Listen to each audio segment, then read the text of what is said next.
Uma entrevista que saiu completamente do controle. O produtor que está por trás do grande sucesso que alavancou a carreira de Can Yaman resolveu falar e o que ele falou não foi nada leve. E o Can Yaman, por sua vez, não ficou calado e também foi até um pouquinho além do que eu esperava. Então sejam todas bem-vindas, é muito bom estar de volta, eu voltei agora pra ficar, porque aqui é o meu lugar e vamos lá direto. O clima azedou de um jeito que dessa vez não tem volta. O Can Yaman simplesmente chutou o balde, chamou o produtor da Golden Film de produtor açougueiro e disse até que ele teve uma morte cerebral. O mundo das fofocas, das notícias, das dizes turcas simplesmente parou essa semana, porque foi basicamente uma guerra pública entre os dois. Então fica aqui comigo até o final, que nós vamos analisar tudo o que rolou entre eles, tudo o que foi dito e realmente o que está por trás de tudo isso. Eu te convido a deixar o seu apoio aqui no meu canal, meu vídeo de retorno, mais um, pra gente continuar acompanhando essas fofocas. Tudo começou quando o produtor da Golden Film deu uma entrevista para um canal do YouTube. Ele estava criticando os salários, os comportamentos dos atores atuais, até que ele recebeu uma pergunta se ele voltaria a trabalhar com Can Yaman. Sem meias palavras, ele disse que não voltaria. O Can Yaman teve uma grande ascensão com Erkenci Kuş, mas depois houve sérios problemas na sua carreira e nas suas atitudes. Depois, segundo ele, ficou difícil trabalhar com o Can Yaman nos bastidores. Disse que o comportamento dele chegou num ponto em que ele simplesmente não queria mais lidar com aquilo. Sobre Erkenci Kuş, o que ele disse? É uma mentira, meninas? Não, né? Todo mundo sabe que a carreira do Can Yaman explodiu depois de Erkenci Kuş. Contudo, porém, no momento em que ele fala sobre isso, fica ali claro que ele teve uma intenção de menosprezar um pouco a carreira do Can Yaman. Ele só faltou dizer que o sucesso, a carreira do Can Yaman é devido a ele, entende? Dá pra sentir ali um tom de menosprezar um pouco a trajetória do Can Yaman. Eu senti sim uma arrogância na fala dele, porque ele fala, o Can Yaman teve muitos outros trabalhos antes, mas só depois de Erkenci Kuş, entende? É um fato, mas foi meio a forma como ele disse aquilo ali. E além disso, né, ele sabia muito bem qual que seria o impacto de uma fala dele, desta afirmação sobre a pessoa do Can Yaman perante aí toda a internet. Então ele não era ingênuo,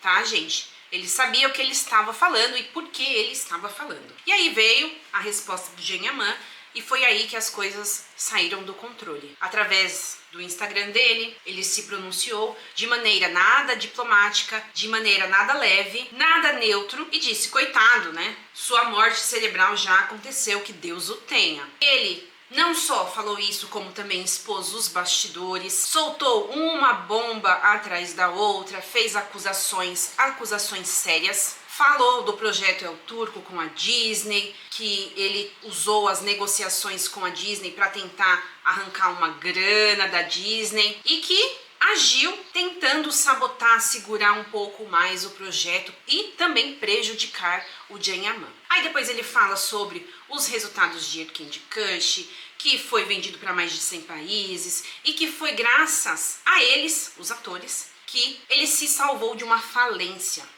Produtor açougueiro. Ele fala por quê, né? Produtor açougueiro. Porque a gente sabe a carga de trabalho que tem esses atores para gravar as dizes aqui na Turquia. Hande Erçel fala muito sobre isso, porque é de fato muito puxado para eles. E ele fala um pouco mais sobre o sucesso dele, sobre o sucesso na Itália e que o produtor que não quer trabalhar com o Can Yaman ou o Can Yaman que não quer trabalhar com ele, ele diz que não tem mais interesse em fazer esse tipo de trabalho porque ele tem uma visão limitada, o produtor da Golden Film.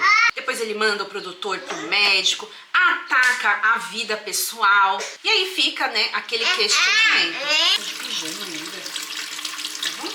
E aí fica o questionamento, será que ele realmente agiu de má fé com o Can Yaman em todo aquele problema de cancelamento? Será que havia alguma mágoa? Compartilha a sua opinião, se você acha que houve sim uma tentativa de sabotagem ao Can Yaman nos trabalhos dele no exterior. E aí, como era de se imaginar, o Faruk não ficou calado e também hablou, né? Quase que um livro, até mesmo porque o Can Yaman fez graves acusações contra ele. Ele negou as acusações, afirmou que o cancelamento houve por conta dos comportamentos do Can Yaman nos bastidores e ainda alfineta o Can Yaman. Ué, Se eu fiz tudo isso, você como advogado, por que você não foi até os tribunais para reclamar? As coisas saíram do controle, foi além de uma troca de farpas. Parece que há muita mágoa do Can Yaman em relação a tudo que ele viveu aqui na Turquia, que a gente acompanhou ao longo desses anos. Há ressentimento, porque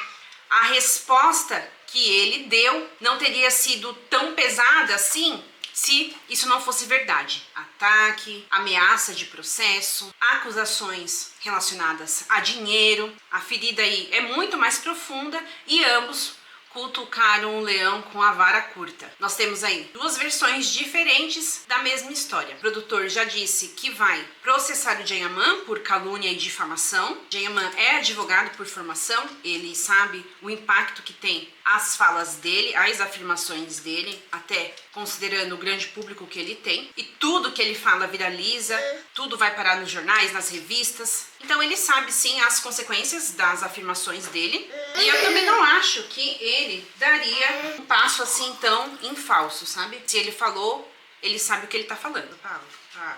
Os dois passaram do limite e isso foi além de uma crítica profissional para um ataque pessoal direto. E a pergunta que não quer calar, né? Será que isso realmente vai parar nos tribunais? Pelo tom do produtor, eu acho que vai sim. Será que o Can Yaman, no calor da revolta, né, acabou pesando a mão nas ofensas, nas palavras e foi até um pouco além? Qual que é a sua opinião sobre isso? Se você sentiu arrogância no comentário dele, se você percebeu que ele sabia o que ele estava falando, para quem ele estava falando e o que ia acontecer depois de falar isso. Can Yaman estava lá quieto, gente, seguindo a vida dele. Essa daí é uma ferida que me parece estar ainda aberta. Há muito ressentimento em relação ao finalzinho ali de Candy Crush, da repercussão, do cancelamento, de como a mídia, de como os produtores, os profissionais se comportaram mediante ao que estava acontecendo com ele. Deixa a opinião de vocês aqui nos comentários e vejo vocês no próximo vídeo. Beijos e tchau!